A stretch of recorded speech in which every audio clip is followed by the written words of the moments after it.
The cloud, to the cloud, right? Yes. Welcome everyone to this reading, sponsored by the Storytime Poetry Review. We have three wonderful poets sharing some of their love poems with us this afternoon, so I think we'll have a good time. And then we should have some time for open mic. I would like to suggest that anyone who's not reading should be on mute so that there's not background noise.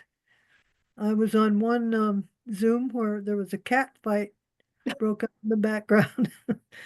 Dear. Others with dogs barking, so let's mute if not your turn to speak. We will have open mic after the three featured poets. So our first poet is Cynthia Anderson. She's published 13 poetry collections, most recently The Far Mountain and Arrival, and another book called Full Circle. Poems appear frequently in journals and anthologies, and her work has been nominated for both the Pushcart Prize and Best of the Net. Cynthia is the co-editor of the anthology A Bird Black as the Sun, California Poets on Crows and Ravens. She's lived in California for over 40 years, and she has a website at www.cynthiaandersonpoet.com. Please entertain us with your poetry, Cynthia. Thanks. Thank you, Wilda. Yes, and thanks to Sharon and it's a great opportunity to be here today and to share these love poems. I was going to share some photos, but I don't know how to do that, it turns out. I just clicked sharing and it says I can send a request or something, so I'm a little confused. Does anybody know what's up with that? Yeah. Okay. If you can share the screen. Yeah, that's what I'm looking for, share screen, but I don't Should- see that Mm. anywhere here.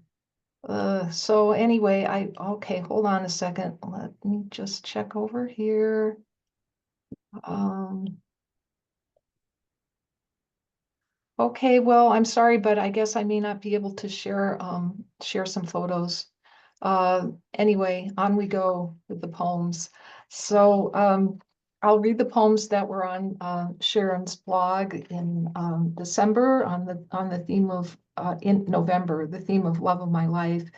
And so this is about my second husband, Bill Dahl, and we've been together since 1996. So it took us a while to get married. We didn't get married right away.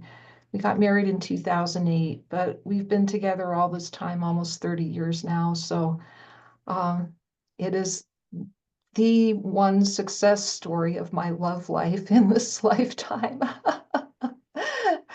Finally got lucky after many, many disappointments. So the first little poem is a Senru poem, all white outfit cobbled from her closet, second wedding. So we got married in the Santa Barbara Courthouse Tower, which is a great place to get married because you don't even have to make a reservation. You can just go. Just go up there and get married with a beautiful view of the coast and the city. And you know, we spent most of our adult lives in Santa Barbara. That's where we met. So it was a perfect place for us to get married. So one of the things that we've always enjoyed doing together is cooking. And so my first poem is about that. It's called No Ordinary Love. After half a lifetime fresh out of luck, I met a man with a cabinet of spices, someone who could chop the trifecta of onions, ginger, and garlic to perfection. I couldn't believe my good fortune, the aromas wafting from the kitchen, the joy of cooking together, discovering flavors that are still our favorites. The cumin and cloves in picadillo, the dill and pistachio pistou over salmon, the dash of hatch in chili blanco. And oh, the phases we've been through, the rubs, the ruiz, the charmulas. Nearly 3 decades on, our tastes are simpler, fed by the garden, oregano and thyme for roast chicken, sage for pot pie, basil for pesto, and always on the table, garam masala for Indian fare, next to peppercorns and Celtic sea salt to bring out the best in every meal. So,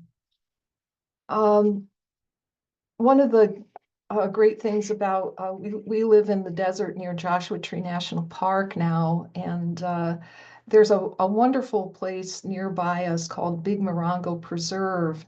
It's a marshland area in the desert, and it's a great bird watching location. Lots of migratory birds go through there, including some, shorebirds like great blue heron.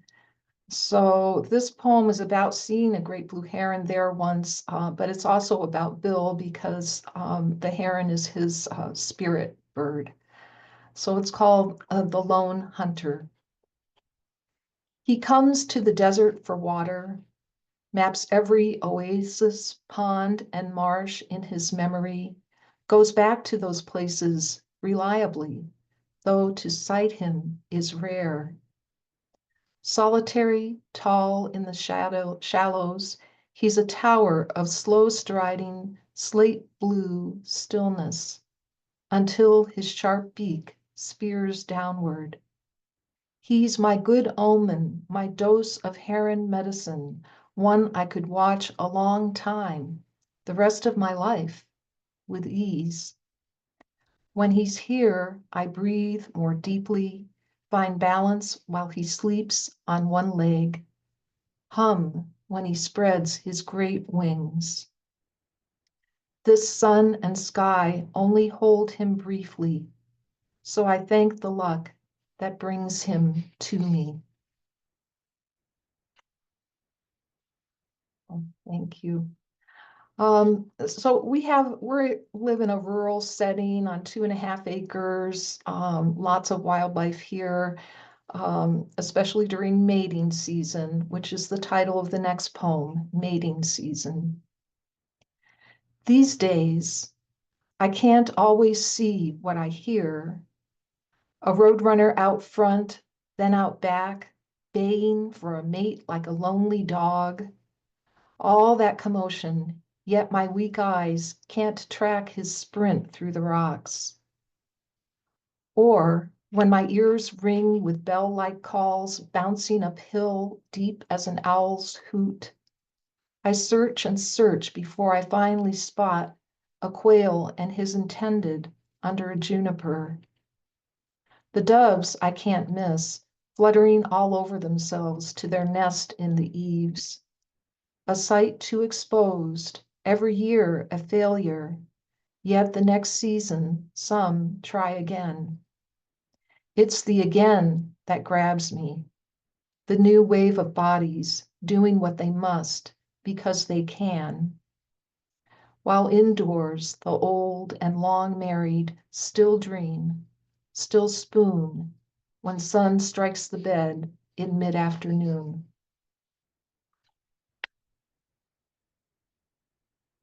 Oh. And this last one is called Becoming Old People. It starts with a long winter and a thermostat that's never set high enough. We aren't our parents yet, who cranked the heat up to 80. We wear layers of wool indoors instead. Crossword puzzles are getting harder, too many clues about popular culture. An outing to the store or the doctor takes all the energy we can muster and a day to recover. Soon we'll be the couple who drives to the park and sits in the car, content to rest on heated seats and watch the light in the trees. To the world, we're the ones young people open doors for. To ourselves, we're the same as we ever were, still in love, still laughing. That's it. Thank you. Thank you, Cynthia. That was wonderful. Our second reader is Tamara Madison.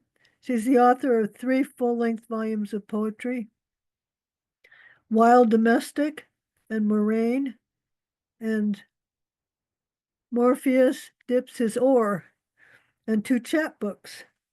Her work has appeared in the Writer's Almanac, and Sheila Nagig, Worcester Review, and many other publications. You can read about her at tamaramadisonpoetry.com. So please share your poetry with us. We're ready and willing to listen. You do need to your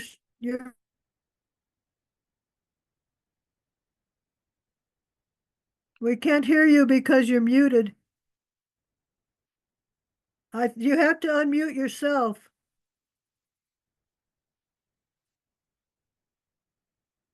I can ask you to unmute, but I cannot unmute you.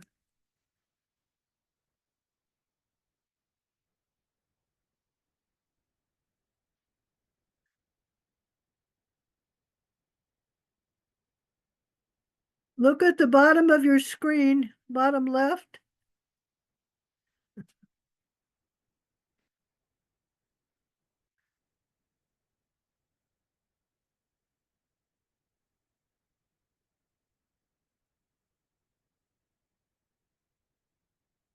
I don't think the host has any way to unmute you.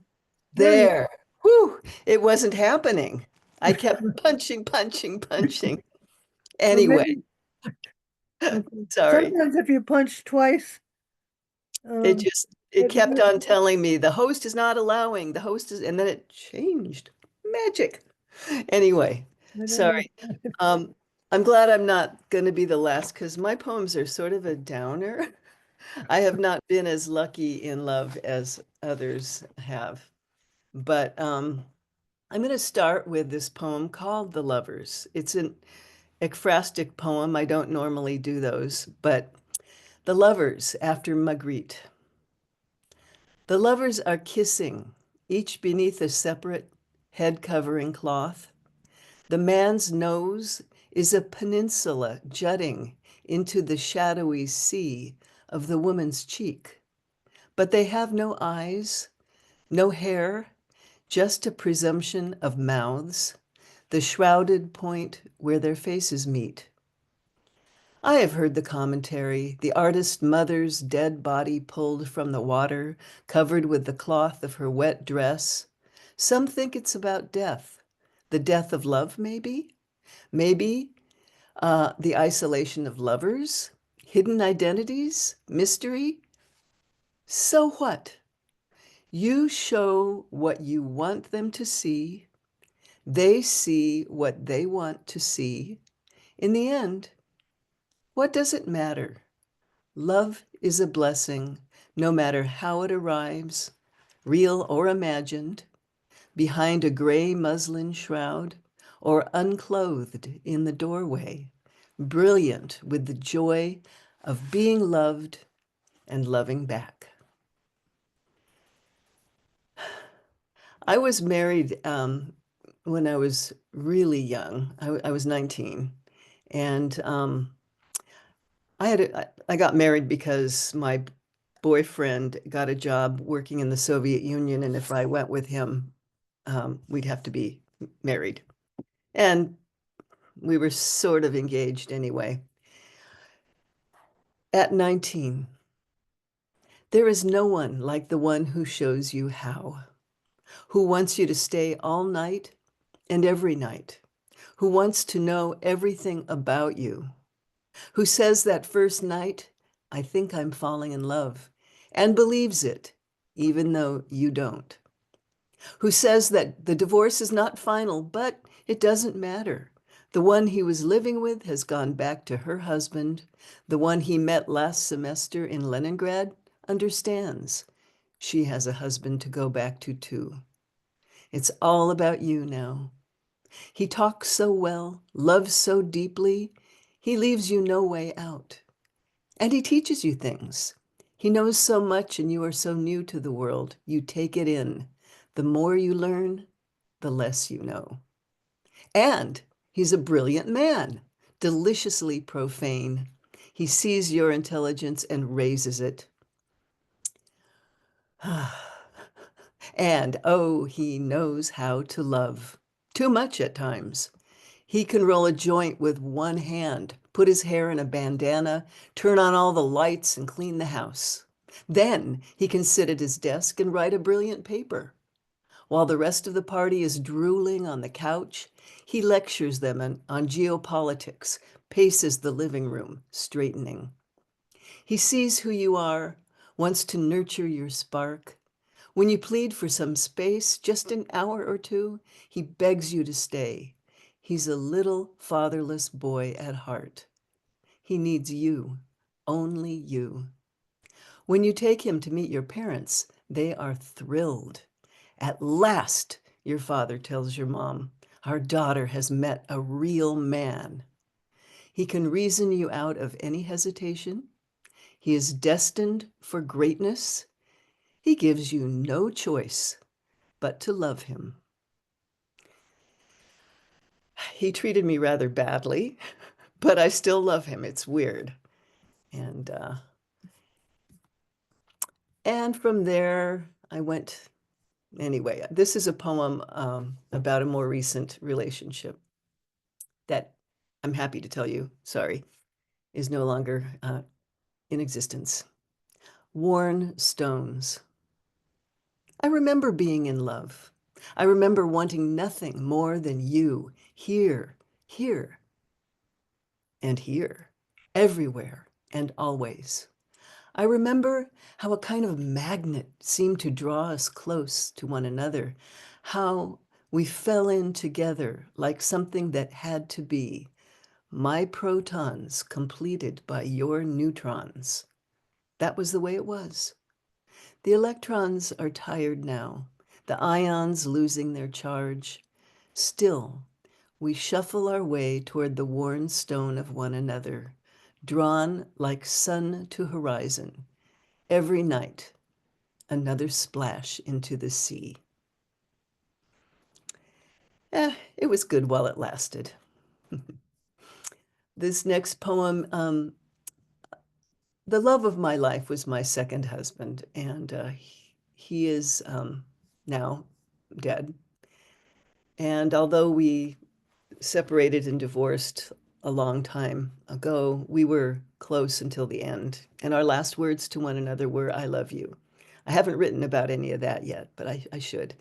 However, this is about him, the barricade. Even as we held each other in my skinny kitchen, where spring raged outside the windows, you had already begun to construct your fence. Even as one hand caressed, you were weighing the first stone in the other, settling it firm in the sliver of space between us. How could I have seen it with the world outside, all purpled and waving with blossom?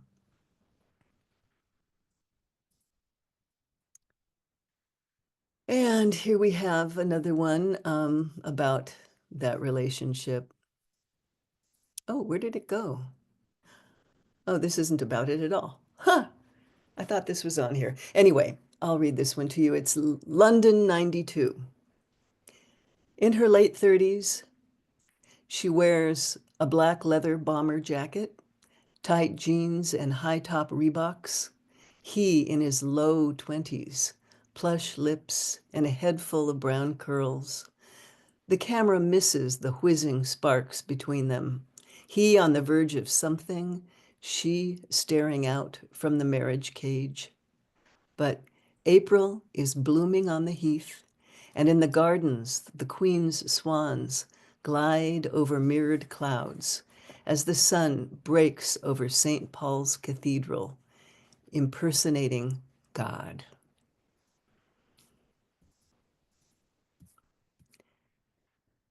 This one is called The Captive.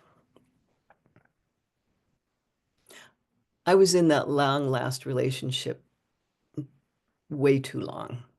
And I wrote this rather in the middle of it, and the feeling never changed anyway. The Captive. What is this cord that ties me to this shore?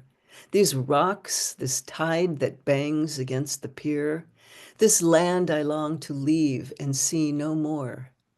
Ah, I have made this promise every year.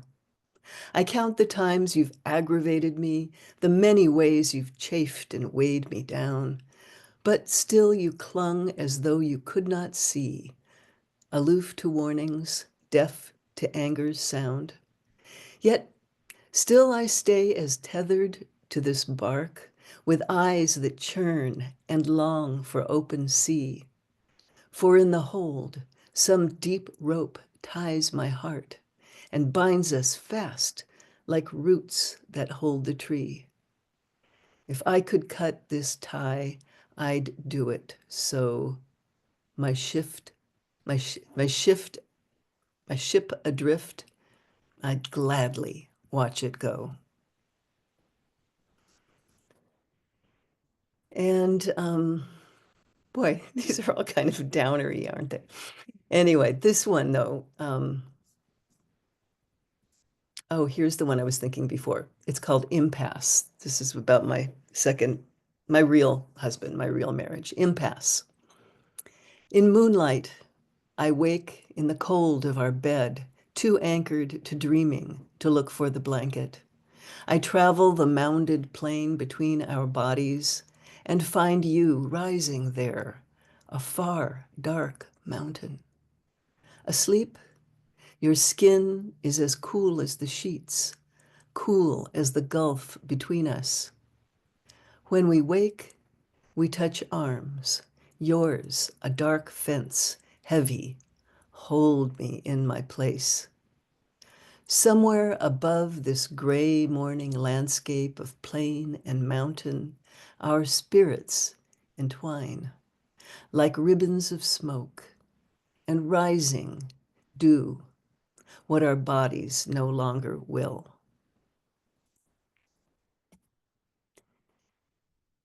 And this last one, let's see, where did I put it here? Sorry. I had everything organized and it all went out. This is about my son, who I have to say is much luckier in love than I. It's a room full of flowers. At his apartment, he arranges the flowers in vases, deep red tulips, gladiolas in salmon and yellow, magenta stock, daisies, stargazer lilies. I can't help but reflect that I have never had a lover so dedicated in his adoration as my son is for his beloved. It pains me to think that he will someday learn about the all that love does not conquer. I help him place the flowers around the two small rooms. The lilies gaze across the floor toward the window, but the daisies smile up at me, confident and pleased, existing only as they do in the resplendent optimism of now. And that's it. Thank you for listening. Thank you for sharing those. And our third featured poet today is Rosemary Boehm. She's a German-born British national, and she's coming to us from Lima, Peru. She's the author of 2 novels and 8 poetry collections. Poetry has been published widely in mostly journals, online and in print in the US. She's been nominated for both Pushcart and Best of the Net. And her 8th book, Life Stuff was published in November 2023. A new manuscript is on its way, and a new fun chapbook is scheduled for publication this year. You can read more about her at www.rose-mary-boehm-poet.com. So welcome, Rosemary. We're eager to hear your poetry now. Thank you very much, and thank God I could unmute myself. And I don't have the poems either of one long love affair that sort of lasted 60 years. I'm at an age where my life has sort of incorporated, like Tamara, more than one, and I'm grateful to each one of these men in my life, because I quite like who I am today, and they definitely have part of the responsibility. I love them all. This is to the first one. When I was very young, he was Dutch, he was tall, he was absolutely perfect, and there was a time I thought I couldn't live without him, ever. And that was over 60 years ago, so I've done very well. But anyway, there was this moment in Paris which I won't forget. A night in Paris, and it's dedicated to Winter Mendoza. Your chin on my beehive, your hands like the ends of a snake, tails entwined in the small of my back. No need to pull. I leaned easily into your need, the piano yielding to the sax which carried our hunger. Your legs knew me when they nestled against mine, pretending to dance. And then I married, and it was somewhat tumultuous. And there was love, and there was laughter, and there were 2 children, and we never, like Tamara with one of her partners, we never quite stopped loving each other. We became loving friends. He married again, I married again, and I'm as happy as anything. But it's part of my life, and he's the father of my children. When my marriage first went south, I wrote this one. It was full of pain. A marriage. The rain girl lives in her dreams, and in a house without a roof, when mushrooms push through the carpet, and a beehive is forcing its tumorous growth through the piano strings. As weightless as a new soul, she stares at him in distress. And why would she remember lightness now? And then I began to understand him better, but that was well after we divorced. September. Years wrapped into a handkerchief of forgetting. Lover, husband, friend, father of my children. An enigma forged by your father and those who came before him. I looked at you in the embers of our promises. Misread needs you didn't understand. Mislabeled instances of extreme sadness. How could I not recognize gentleness when you reached out time and again, shy as a mimosa?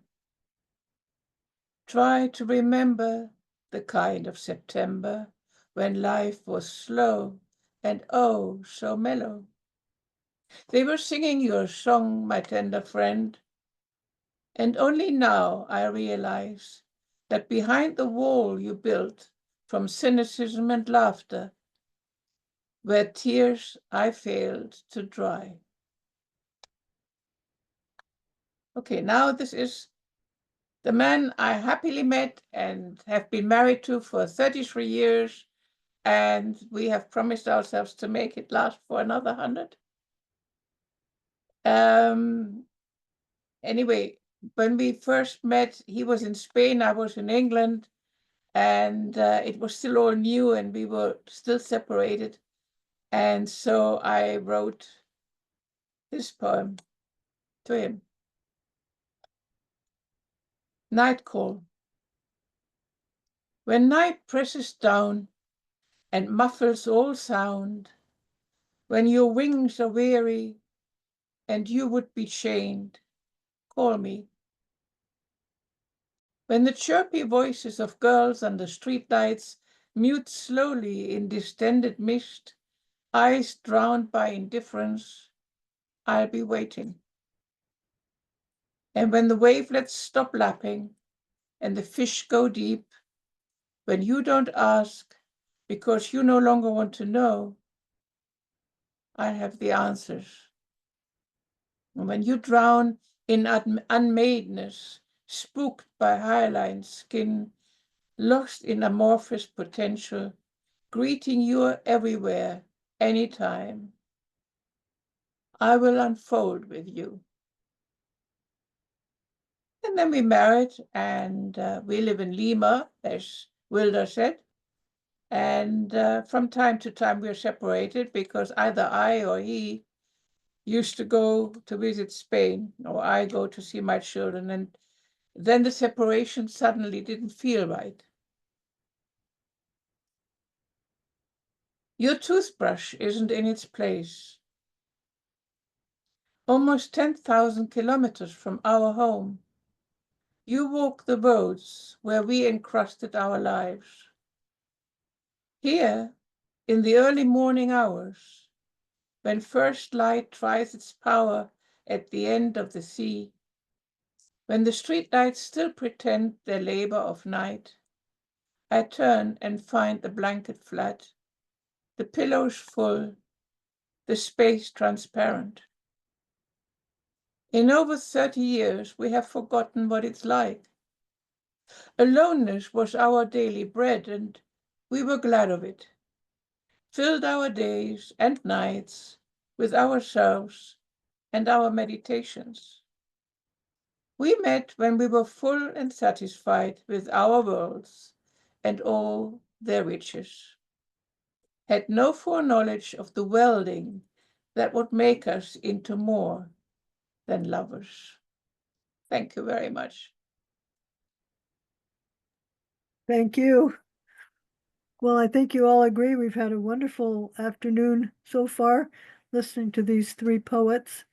And I'm going to give you each a chance to read a poem in the open mic, and I'm going to ask if you want to read, and I'll go in the order you appear on my screen. I think that's the easiest way. So, Neil, do you have a poem to share with us? Okay, you're up first. After Neil will be Jacqueline.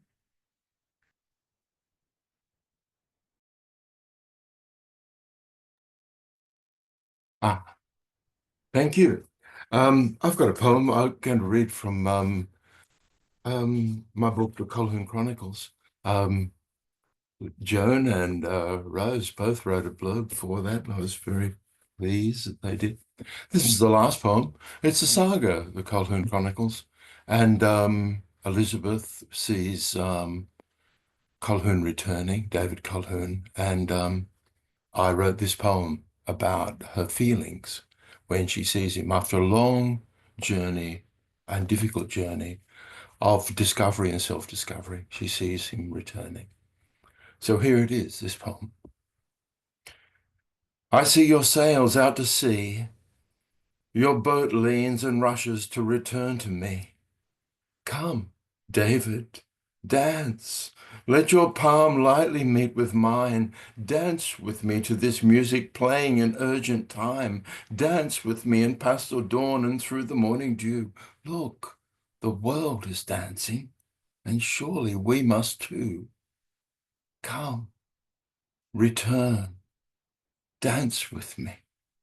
And let our brimming hearts rejoice as we surrender to the beauty of music, color, and voice. Oh, listen carefully now to how the music grows, and new melody upon melody inevitably swells and flows. You have returned, and we will dance. when change of key the hint of sorrow brings, when timpani resounds and tuba laments to discordant plucking from strings. Fields of lament must surely come, but keep your hand in mine, and we will dance past sorrow and grief in our own 3/4 time. So dance with me through fields where flowers bloom in spring. Dance with me beyond the canyons that bitterness and envy bring. Dance with me past arid land of war and lust and hate. Dance with me past the blind and thoughtless ravages of fate. Dance with me to keep away the darkness of the night. Dance with me to bathe me in your beauty and your light.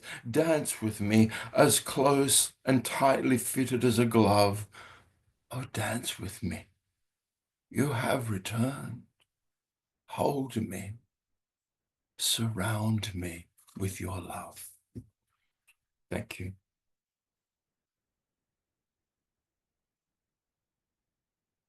Jacqueline's up next, and then Cindy. I'm going to read a poem from Itzhak Perlman's Broken String. Evening Street Press is reissuing all their chapbooks. They have a chapbook contest, and this was the winner in 2016, and they're reissuing the chapbooks, the winning chapbooks, and so I think it was just posted. So it's exciting to have this republished. This poem is called Two Elderly Aunts. With birthdays 2 days apart, Evelyn and Eleanor were celebrated together at the Hunt Valley Inn. Sunday morning champagne brunch, silver trays of scrambled eggs, fat French toast, cut fruit, croissants, pastries. We raise fluted glasses to toast the triumph of old age, two sisters nearing the century mark, 95 and 99, with the same thick white hair stylishly cut to frame shrunken features. A second cousin invited as an afterthought, I was seated in the festive party room, across from the eldest aunt, Evelyn, two grandsons, and widowed daughter-in-law.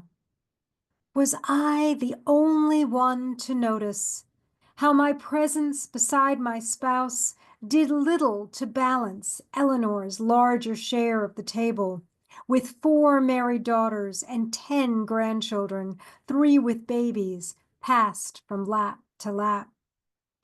Was I the only one to wonder why one sister buried a teenage daughter, young husband, and middle-aged son, while the other remained grief-free for 60 years of marriage? The only one to see that Eleanor was a tiny woman, too frail to hug all she had, while Evelyn was taller, with unclouded blue eyes, stretching mottled fingers across a red tablecloth to hold hands with what she had left. Thank you. Thank you. Cindy, and then we'll hear from Joan. Well, this is a little different kind of relationship, but I'm going to share. Welcome the light. 1. Chilled to the bone, I am far from home with the spirits of the graves. Elaborate ice flowers fold at my feet like stone. Life-size and hand-carved, she cradles a bird in winter sun. Ancestor branches whisper a frozen song. 2. My guide gives each tree a name: eternal rest, serenity, peace. Recites their lineage stories. This ginkgo is 175 years old. She mourns the broken branches and knows when the last leaves fell. Oak, maple, pitch pine, beech. Owl, fox, black swans, geese. She deciphers the conversations of animals on well-manicured grounds, desires her ashes spread in secret near the cave when the irises bloom. Thank you.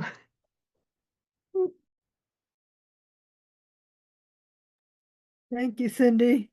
Joan, do you have a poem for us? Actually I do, but I just misplaced it. So can someone go ahead of me, please?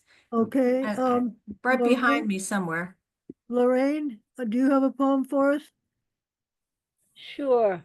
Not a love poem, Okay, but for something that's coming up in tomorrow night, the wolf moon. This is called Full Moon in January. The Amazon river's cracked silt glitters in the bright light of the wolf moon. A breeze cools the sweltering heat in these Andes, glaciers evaporating, peaks now bare stone. On the wild fire-charred Pantanal, a maned wolf gazes upon that moon and thinks, this is not me. That is not me, and I am not a wolf. South America has no wolves. Wolf moon, a name of those northern humans.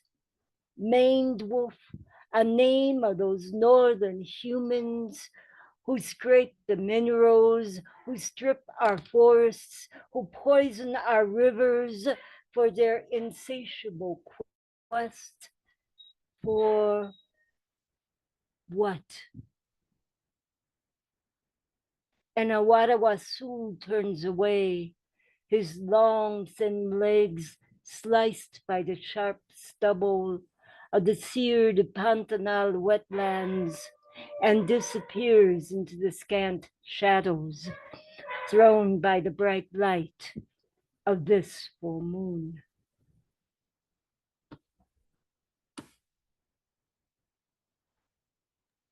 thank you, Lorraine. Okay, Joan is next, and then, is it Dina or Dinah? Ina. Dina, so do you have a poem? Yes, thank you. Okay, Okay, Wilda, I've picked a moon poem also inspired. I can't find the one I was going to read. I don't know what happened to it, the book, but anyway, here we go. Crescent moon. Even, yes, I do know the full moon is coming. This is about the crescent moon. Here I sit with the crescent moon just outside my window, neatly caged in my window pane. My mind turns over facts about this waning moon as I note her crescent self as a bright, strong smile, encouraging me to leap from facts to fabulous. I hear her laugh, or is it an owl? Whispering, I think, that her continual circuit means that no cage can hold her, especially as muse. Indeed, soon she's slipped away, hovering uncaged over our pond. It's my turn to smile now, realizing that a list of facts can seem a cage. A waning moon can seem a glow, diminished, or it can be a starting point for flight. So I leap off the tip of that crescent smile to ponder the wonder and glory of all the moons I've known and moons I've yet to see. My mind, like moon, now moving free.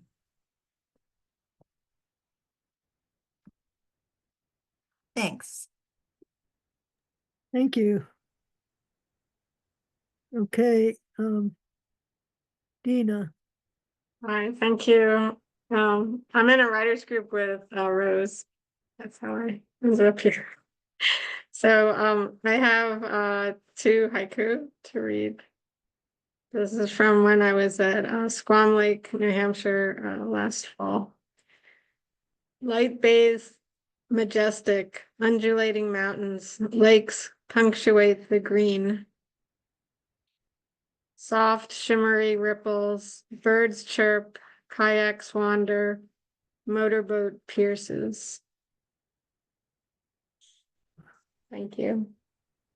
Have I missed anybody?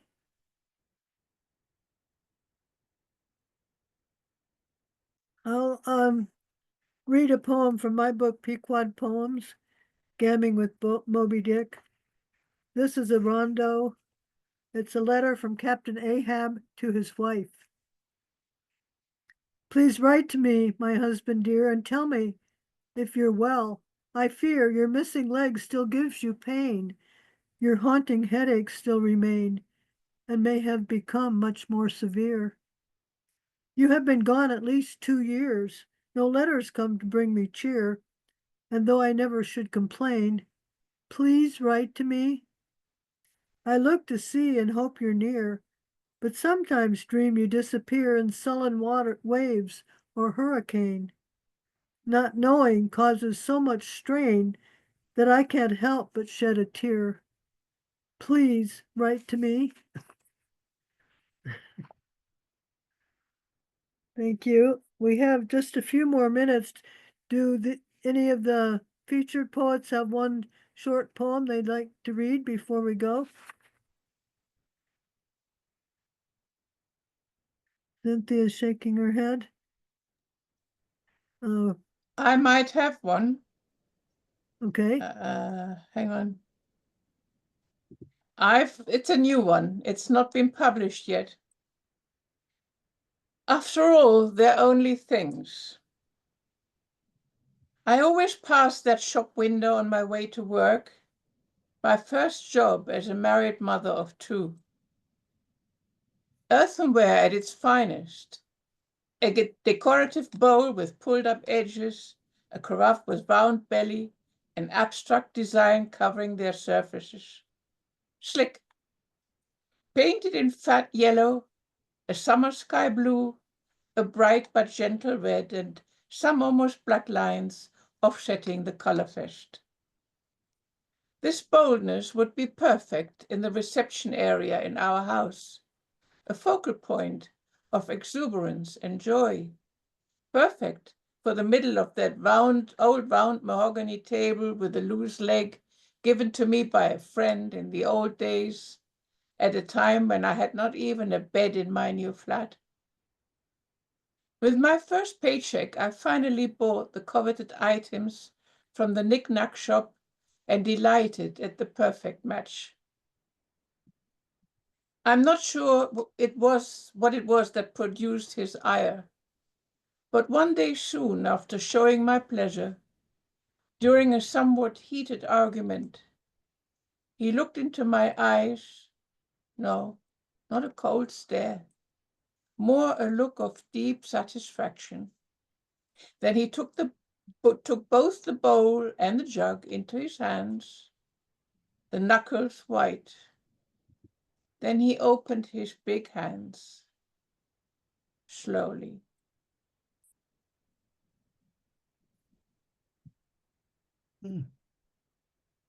Just one of those things that might not a love poem make. Tamara, did you have another poem for us? Well, yeah. I'd like Okay. to. It's another love poem that's not really happy. Do we want to end on a note like that? Sure. Well, we still have a couple minutes, so we'll see if somebody else wants to read after you read. Okay, this one's called Last Night. Last night while we slept, rain drummed on the roof, and we did not reach for one another. Even our feet avoided accidental touch. If we had known, would our souls have met? Would we have been lovers one last time?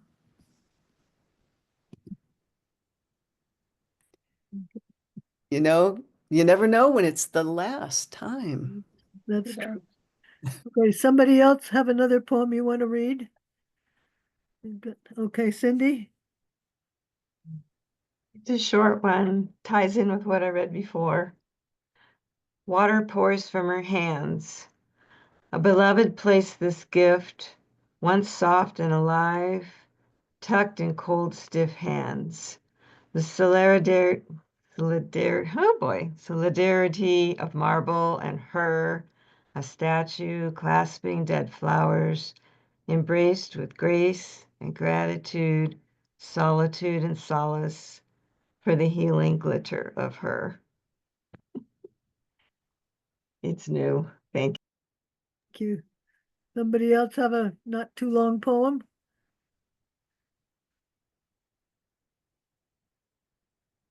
Raise your hand. Another love poem, short.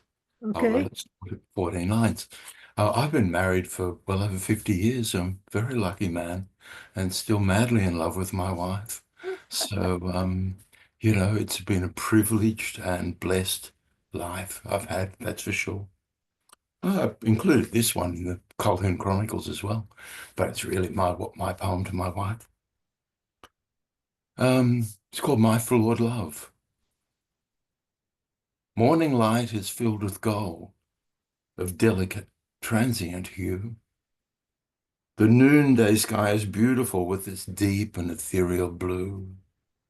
The momentary grandeur in the west is repeated transforming delight, followed by that changing mystery, the silken luster of the night.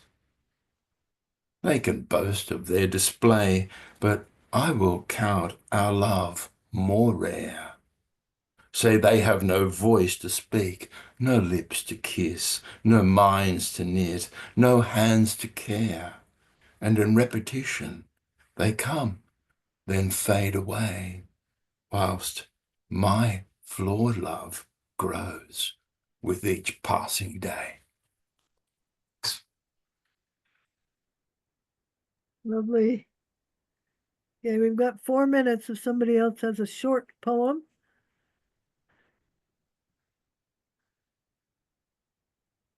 No volunteers? I have a poem. It's about how the moon got seduced by the ocean. Okay, It's called I Will Be Your Ocean. I will be your ocean. Oops. I can't remember it. I can't remember it right now. I'm boop. And I Okay, know I have a last one then, if you can't remember it, Yeah. unless you have another one that you can remember. I will be your ocean. I will be your ocean. I know it by heart and I can't think of it. And I'm trying to make a video using it. And you know, why? Yes. Oh, here it is, page 5. I'm probably remembering it right and just don't feel right. Yes, I will be your ocean. I will follow your eyes with my horizon, buoy your gaze on my face of shining coins, send my scent to you over motioning waves, and my voice to you in your dreams. I will lay my great body before your darkness, wear your swath of light like a slick and shining stole, gather you into the vast reaches of me, where there will be no sense of fear or shame. I will rise and bump against your docks, raise your vessels high up on my tide, carry you sleeping deep within my murmuring body, with only the scrape of sand and shell to wake you. My cool, dark hips will pull you back to sleep. That's it. okay. And it worked at the moon. So Rosemary, you had a little short one to finish. Yeah, I have one. Okay, It's from a book that's not out yet. All these last years, I planted words.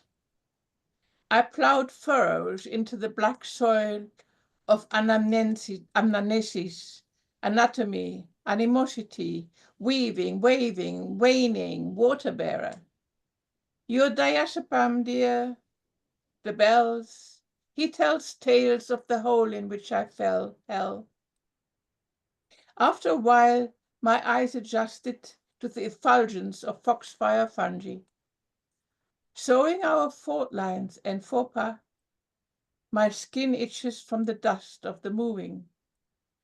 Fault lines grow fast. Before I could throw a line and anchor, the tectonic plates of our two bodies moved. Remember, it's called all these last years I planted words. Thank you. I suggest that everybody unmute and let's applaud for our 3 featured poets. Yay. And then let's applaud for all the open mic poets. So, thank you all for participating this afternoon. I think it's been a wonderful way to spend the January Sunday afternoon. Absolutely Thank you for lovely. And hosting, thank you, everyone. Hilda. Thank you you for for hosting. hosting. Yes, Thank thank you, you. Sharon, for Sharon, bringing for us bringing us all together. together. Thanks to Sharon for setting these up and arranging them, and for Yes. Joan and all her work in arranging this particular reading. So thank you all, and hopefully you'll be back next month Until next month. for another reading. And, Bye. enjoy poetry and do some writing in the meantime. Cheers, everyone. you. See you next month, Bye. I hope. Thank See you you. Bye. next month. Neil, Bye-bye. tell your Bye. wife Bye. hello for us. Okay, thank you. Wilda, Yes, it's just us. Send the, as soon as the video comes back to you, you need to stop the recording now. I'm trying to figure out how. It should be a button come up if you run your thing across the bottom, and it'll say stop recording. Yes.